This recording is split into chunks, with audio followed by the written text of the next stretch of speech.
अब देखें ये अंडर रूट आपको नज़र आ रहा है तो आपके हाथ पांव फूल रहे होंगे, पता नहीं यहाँ क्या आ जाना है क्या हो जाना है। लेकिन जो जो तरीका आपको बताया है, जो मेथड आपको बताया है, वैसे आप सॉल्व करेंगे तो हो जाएगा। घबराना नहीं है। अंडर रूट आ गया तो कोई बात नहीं है, आप वैसे ही तमाम स्टेप्स को वैसे ही फॉलो करें, सॉल्व करते जाएं, आपका क्वेश्चन सॉल्व होगा और ठीक होगा। बिस्मिल्लाहिर्रहमानिर्रहीम। अस्सलाम वालेकुम। 10th साइंस के स्टूडेंट्स को मैथमेटिक्स की नई क्लास में खुशामदीद। स्टूडेंट्स, अब तक हम 1.1 को कंप्लीट सॉल्व कर चुके हैं, तमाम क्वेश्चन हमने सॉल्व कर लिए हैं। लास्ट लेक्चर में मैंने आपको क्वाड्रेटिक इक्वेशन से क्वाड्रेटिक फार्मूले की डेरिवेशन सिखाई थी और आज हमने 1.2 शुरू करनी है।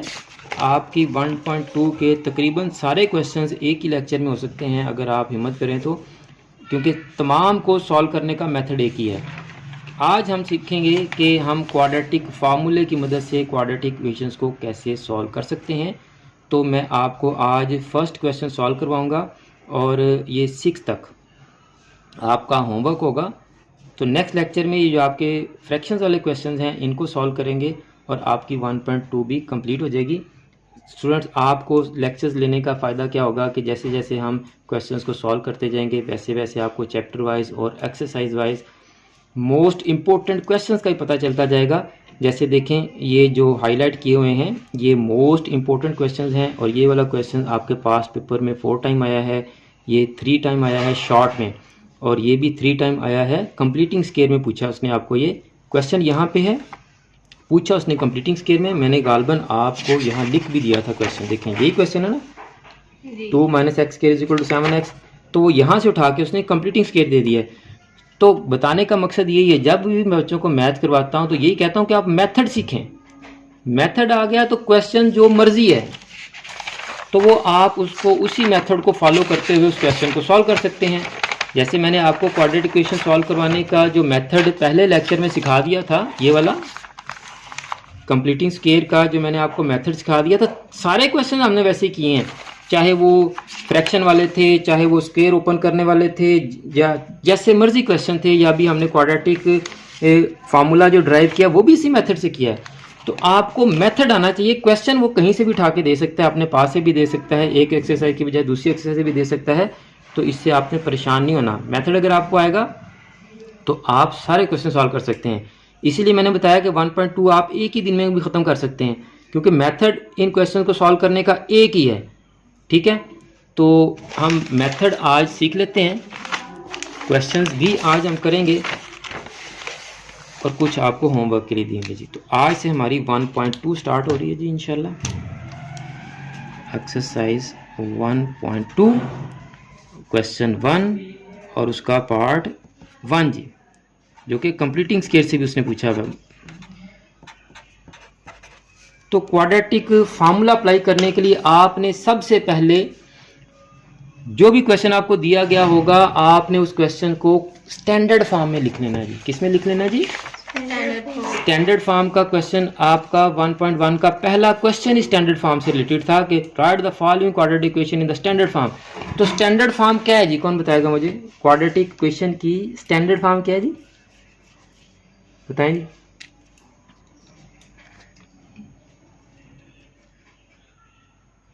स्टैंडर्ड फॉर्म क्या है क्वाड्रेटिक इक्वेशन की? पता है आपको क्या है? ये होती है सबसे बड़ी बात कि पूरी हम एक एक्सरसाइज सॉल्व कर चुके हैं और अभी तक हमें क्वाड्रेटिक इक्वेशन की स्टैंडर्ड फॉर्म ही नहीं आती खैर से, जो कि मैंने पहले लेक्चर में भी बताई थी खैर से। और जितने भी क्वेश्चन हमने अब तक सॉल्व किए हैं सारे के सारे स्टैंडर्ड फॉर्म में कन्वर्ट करने के बाद ही सीखे हैं जी। ये है जी standard form, ax square plus bx plus c is equal to 0। ये हमने वेरी फर्स्ट लेक्चर, जो सबसे पहला लेक्चर था आपकी, ये जो हमने सीरीज शुरू की उसका, उसमें हमने स्टैंडर्ड फॉर्म ही बताई थी आपको। और अब तक जितने भी क्वेश्चन हमने सॉल्व किए हैं हर क्वेश्चन को पहले स्टैंडर्ड फॉर्म में कन्वर्ट किया है। ये भी देखें स्टैंडर्ड फॉर्म है, और ये भी देखें क्वेश्चन है, उसके बाद ये देखें ये स्टैंडर्ड फॉर्म में आ गया। ये तो कन्वर्ट ही स्टैंडर्ड फॉर्म में करना था। फिर इसके अलावा और भी कुछ सोल्यूशन हमने अगर किए होंगे तो पहले स्टैंडर्ड फॉर्म आती है, उसके बाद सोल्यूशन होता है जी। जैसे देखें जी, ये स्टैंडर्ड फॉर्म ही लिखी हुई है, ठीक है जी। अब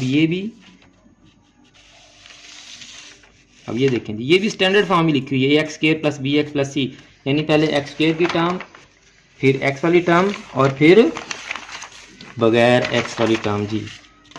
बड़ी अच्छी बात है जी। तो स्टैंडर्ड फॉर्म क्या है जी हमारी?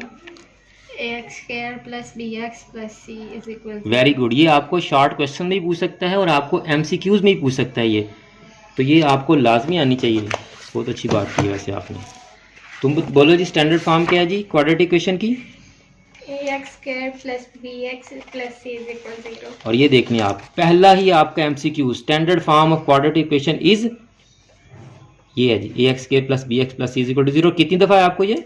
14 दफा। The number of terms in a standard quadratic equation a x square plus b x plus c is equal to कितनी है जी?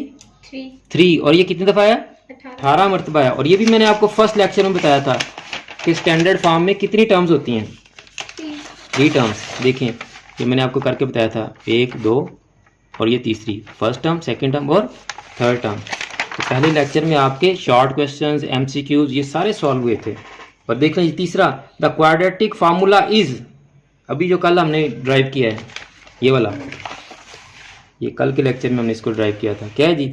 Minus b plus minus b square minus 4ac का under root divided by 2a। तो देख लें जी, यहाँ से आप इसको ढूंढ लेंगे कौन सा है जी? ये वाला, ये वाला। तो देखें आपके कितने क्वेश्चंस सिर्फ फर्स्ट लेक्चर से जो है ना सॉल्व हो रहे हैं, एमसीक्यूज और शॉर्ट। ये शॉर्ट क्वेश्चन में भी आपको आए होंगे, पास्ट पेपर देखेंगे तो ये शॉर्ट क्वेश्चन में भी आपको आए होंगे।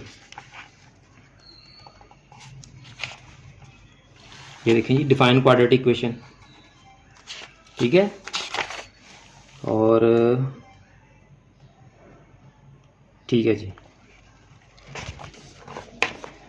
लें जी। तो स्टैंडर्ड फॉर्म आपको पता होना जी, क्या है जी स्टैंडर्ड फॉर्म? यहाँ मैं साइड पर पहले लिख रहा हूँ, a x square plus b x plus, ये नहीं भूलनी चाहिए अब सारी जिंदगी आप लोगों को। तो हम इसको पहले स्टैंडर्ड फॉर्म में कन्वर्ट करेंगे, याद होगी ना। आप पहले इनको उधर ले जाएं, क्योंकि हमें एक्स स्क्वायर का कोएफिशिएंट पॉजिटिव लाना होता है, तो आप इनको उधर ले जाएं। पॉजिटिव नहीं भी होता तो हो जाता है, लेकिन पॉजिटिव से आसानी हो जाती है। तो माइनस एक्स स्क्वायर इधर आके क्या आ जाएगा? और ये 7x स्क्वायर ऐसे रहेगा प्लस का, और ये प्लस 2 इधर आके क्या आ जाएगा जी? अब आप लेफ्ट को राइट और राइट को लेफ्ट में ले जाएं, साइन चेंज नहीं करेंगे। अब आप ये आ गया। अब हम इसके नीचे लिखेंगे स्टैंडर्ड फॉर्म क्वाड्रेटिक इक्वेशन की। वो क्या है? A x square plus b x plus c is equal to 0। अब हम अपने क्वेश्चन में जो कोएफिशिएंट आए हैं हमारे एक्स स्क्वायर, एक्स और एक्स नॉट के, उनको कंपेयर करेंगे स्टैंडर्ड फॉर्म के साथ। अब हमने क्वेश्चन को कंपेयर करना किसके साथ? स्टैंडर्ड फॉर्म के साथ। स्टैंडर्ड फॉर्म के साथ क्वेश्चन को जब कंपेयर करेंगे बाय कंपेयरिंग,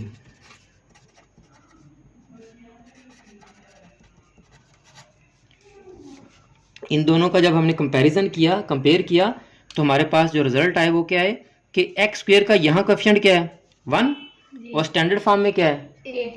तो इसका मतलब a इज इक्वल टू 1 हो गया। a क्या हो गया? इक्वल 1 के। और यहाँ स्टैंडर्ड फॉर्म में x का कोएफिशिएंट क्या है? b। क्वेश्चन में क्या है? 7। तो b की वैल्यू क्या आ गई? 7। और ये आपको मैंने लास्ट पिछले लेक्चर्स में भी ये करवाया था। ये देखें जी, लास्ट लेक्चर्स में मैं आपको इस तरह से करवा चुका हूँ कि l x square plus m x plus n is equal to 0 को हमने रिप्लेस किया था एल को ए से, एम को बी से और एन को सी से। तो ये हमारे आंसर जो हैं वो इधर भी हमने एम को बी से और ए को एल से और सी को एन से रिप्लेस कर दिया था। अब हम यहाँ फिर कंपेयर करेंगे इनको और रिप्लेस करेंगे हम फार्मूला में। यहाँ सी है तो क्वेश्चन में क्या है जी? -2। साइन साथ आएंगे जी, सी है तो -2। अब हम क्वाड्रेटिक फार्मूला लिखेंगे। अब हम क्या लिखेंगे जी? क्वाड्रेटिक फार्मूला ये रहा, -b plus minus b square minus 4ac का अंडर रूट डिवाइडेड बाय 2।